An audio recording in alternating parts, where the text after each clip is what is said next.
अगर आप Netherlands move होने का सोच रहे हैं तो ये वीडियो आपके लिए है। इस वीडियो में मैं आपको वो तमाम इम्पॉर्टेंट इंफॉर्मेशन दूंगी जो नेदरलैंड्स प्लान करने से पहले आपको पता होनी चाहिए। जब भी लोग यूरोप मूव होने का सोचते हैं तो नेदरलैंड टॉप लिस्ट पे होता है क्योंकि यहाँ की इकोनॉमी स्टेबल है और यहाँ 150 प्लस नेशनैलिटीज़ के लोग रहते हैं, इसलिए इंग्लिश यहाँ as a second language use होती है। इस वीडियो में इस लिस्ट पे बात होगी कि यहाँ आने से पहले आपको किन चीज़ों का पता होना चाहिए। सबसे पहले हम बात करते हैं वीज़ा ऑप्शन की। यहाँ आने के लिए सबसे फास्ट और फेमस तरीका है कि आप as a highly skilled immigrant आएँ। इसके लिए आपको जॉब ऑफर चाहिए, कंपनी रिकॉग्नाइज स्पॉन्सर होनी चाहिए और सैलरी रिक्वायरमेंट मैच होनी चाहिए। 2025 के लिए आप सैलरी रिक्वायरमेंट देख सकते हैं। अगर एम्प्लॉयर आईएनडी की लिस्ट में रिकॉग्नाइज स्पॉन्सर है तो वो वीज़ा इशू करा सकता है और visa processing time hardly 2 to 4 weeks है। और सेकंड ऑप्शन है study visa to work visa pathway. आप बैचलर, मास्टर्स या पीएचडी प्रोग्राम के लिए यहाँ आ सकते हैं और आफ्टर एजुकेशन जैसे ही आपको जॉब मिलती है आप हाईली स्किल्ड इमिग्रेंट वीज़ा में कन्वर्ट हो सकते हैं। और ये पाथवे पाकिस्तानी, इंडियंस और बांग्लादेशीज़ के लिए बहुत पॉपुलर है। अब हम बात करते हैं बीएसएन मतलब सिटीजन सर्विस नंबर। बीएसएन आपको चाहिए बैंक अकाउंट ओपन करने के लिए, सैलरी के लिए, डॉक्टर के पास रजिस्टर्ड होने के लिए, हाउस रेंट पर लेने के लिए, इंश्योरेंस बाय करने के लिए। आप जिस म्यूनिसिपैलिटी में भी अपनी रजिस्ट्रेशन कराते हैं वही म्यूनिसिपैलिटी आपका बीएसएन इशू करती है। So without BSN life doesn't move. Housing plus registration. यहाँ की मार्केट हाउस क्राइसिस का शिकार है। यहाँ घर लेना बहुत मुश्किल काम है। अगर आप फैमिली के साथ आ रहे हैं तो यहाँ एक फैमिली हाउस फाइंड करने में एवरेज आपको 3 to 6 मंथ्स लग जाते हैं। यहाँ की फेमस वेबसाइट्स फोंडा और प्रारियस हैं जिन पे डेली आपको चेक करना होता है और जैसे ही कोई न्यू घर आता है आपको फ़ौरन उस पर अप्लाई करना होता है। और यहाँ घर लेने के लिए आपके पास बीएसएन, सैलरी स्लिप या जॉब कॉन्ट्रैक्ट, बैंक स्टेटमेंट और सम टाइम आपको शॉर्ट इंट्रोडक्शन लेटर भी चाहिए होता है।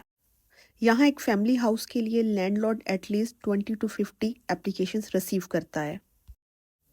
सो इसलिए अगर रिजेक्शन आए तो प्लीज़ इग्नोर करें। एम्स्टर्डम में 1 बेडरूम अपार्टमेंट का रेंट एवरेज 1200 to 2000 यूरोज़ है। और अगर आप यहाँ अपनी फैमिली के साथ शिफ्ट हो रहे हैं तो आप प्रेफर करें कि आप एम्स्टर्डम के आउटस्कर्ट्स लाइक हार्लेम, यूट्रेख्ट, अल्मीरा में घर लें। वहाँ आपको एवरेज एक फैमिली हाउस 2000 यूरोज़ तक का मिल जाता है। अब बात करते हैं हेल्थ इंश्योरेंस। नेदरलैंड्स में हेल्थ इंश्योरेंस लेना मैंडेटरी है। अगर आप यहाँ काम करते हैं तो जॉब स्टार्ट करने के 4 मंथ्स के अंदर आपको हेल्थ इंश्योरेंस लेना होती है और बेसिक इंश्योरेंस 120 to 150 यूरोज़ तक की होती है। और ये बेसिक इंश्योरेंस सब कुछ कवर कर देती है, general physician, emergency care, hospital treatment, लेकिन इसमें डेंटिस्ट ऐड नहीं होता। तो जैसे ही आप नेदरलैंड्स आते हैं आफ्टर बीएसएन फ्रॉम म्यूनिसिपैलिटी आपको अपनी ही म्यूनिसिपैलिटी में एक जनरल फिजिशियन के पास रजिस्टर्ड होना होता है।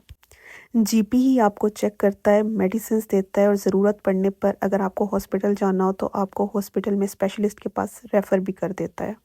अब बात करते हैं डे केयर एंड स्कूल। अगर आप नेदरलैंड्स में विद फैमिली शिफ्ट होने का सोच रहे हैं तो डे केयर और स्कूल सिस्टम को अंडरस्टैंड करना यहाँ बहुत ज़रूरी है। आप यहाँ 0 to 12 ईयर्स तक का बच्चा डे केयर भेज सकते हैं, लेकिन यहाँ डे केयर थोड़ा एक्सपेंसिव है। Day care cost around 800 to 1500 euros per month है। लेकिन अगर यहाँ दोनों पेरेंट्स काम करते हैं तो आपको गवर्नमेंट की तरफ से चाइल्ड केयर अलाउंस मिलता है जो 40 to 90% तक का डे केयर का बिल कवर कर लेता है। और ये अलाउंस आपकी इनकम पर डिपेंड करता है। जितनी कम इनकम होगी उतना ज़्यादा गवर्नमेंट आपको यहाँ सपोर्ट करेगी। यहाँ 4 इयर्स की एज में बच्चा प्राइमरी स्कूल स्टार्ट करता है और नेदरलैंड्स में 99% डच स्कूल सिस्टम है और इंटरनेशनल स्कूल्स आपको जस्ट एम्स्टर्डम में ही मिलेंगे। और यहाँ स्कूल रजिस्ट्रेशन बहुत इजी है। अपनी मर्ज़ी का स्कूल सेलेक्ट करो, उसको विज़िट करो और ऑनलाइन अपने बच्चे को स्कूल में रजिस्टर्ड कर दो। यहाँ डच स्कूल्स फ्री हैं, लेकिन ईयर के एंड पे आपको एज अ वॉलंटियर एक कंट्रीब्यूशन करनी होती है जिसकी अमाउंट हार्डली 50 to 100 यूरोज़ है। यहाँ मूव होते ही जो चीज़ सबसे पहले फील होती है वो होती है ग्रॉसरीज के रेट्स। यहाँ खाना थोड़ा महंगा लग सकता है, लेकिन अगर आप स्मार्ट शॉपिंग करें तो आप काफ़ी पैसे सेव कर सकते हैं।